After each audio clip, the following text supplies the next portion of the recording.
Bonjour à toutes, j'espère que vous allez bien. Nous nous retrouvons aujourd'hui pour une petite vidéo comparative entre guillemets entre le gel et l'acrygel. Aujourd'hui je vais vous montrer la différence avec des produits de chez Angle 24 toujours. Il faut savoir que dorénavant l'acrygel d'Angle 24 se vend en tube. Voilà, en tube, il ne se vend plus en pot comme ceci, c'est ce que j'ai pu constater sur le site récemment.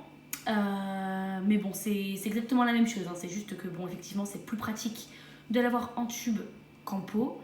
Mais donc c'est pour ça, si vous ne trouvez pas le pot sur le site, c'est tout à fait normal. Donc j'ai donc pris un gel de construction basique ainsi que mon pot d'acrygel qu'il me reste pour vous montrer un petit peu les différences. Donc bon, il faut savoir que ça sert à la même chose, ça a la même finalité, voilà, avec on peut faire une extension chablon, pardon, et aussi une construction sur capsule par exemple. D'acrygel est un peu plus gros que, enfin il est vachement plus gros même que celui de gel. C'est tout à fait normal, c'est parce qu'en fait là c'est un 30 grammes et là si je me trompe pas c'est 15, oui c'est ça 15.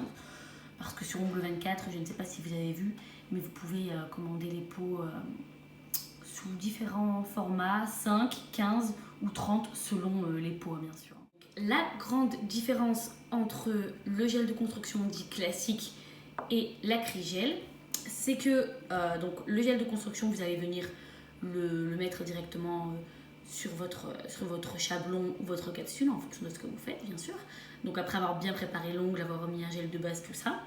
Tandis que l'acrygel, donc on ne viendra pas l'appliquer tout de suite avec un pinceau. On va d'abord avec la spatule qui est au bout du pinceau exprès pour l'acrygel.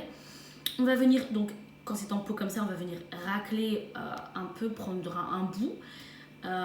Bon après si c'est en tube c'est différent mais c'est le même principe. Donc on va prendre un bout qu'on va venir placer sur l'ongle et avec le pinceau on va aller tapoter, à côté on va prévoir un petit récipient avec du cleaner et donc on va aller tremper son pinceau légèrement dans le cleaner et ensuite on va venir tapoter pour modeler en fait donc l'acrygel pour pouvoir faire l'apex, tout ça, la construction. Donc ça ne coule pas, tandis que bon, la plupart des gels, bon, plus ou moins en fonction des gels, mais ça va couler dans les cuticules si vous mettez trop de temps, surtout s'il fait chaud comme actuellement, ça va couler, tandis que l'acrygel ne va pas couler, c'est vraiment vous qui le modelez. Donc ça c'est vraiment pas mal, ça laisse bien le temps de le modeler correctement. Vous avez réalisé l'étape de la construction.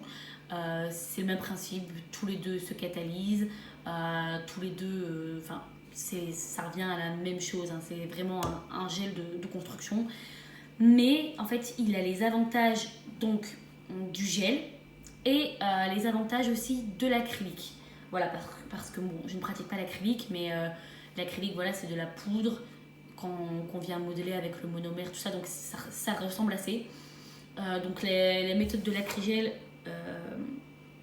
a les avantages des deux côtés, sans les inconvénients. Voilà, donc on ne sent pas, le monomère sent très fort, tandis que bon là le cleaner, bon ça sent le cleaner, donc ça va.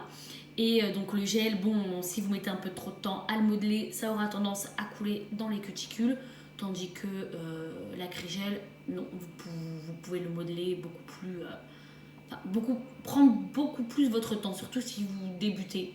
Je trouve ça vraiment pas mal. Moi personnellement, donc j'aime les deux. Voilà, je travaille avec les deux.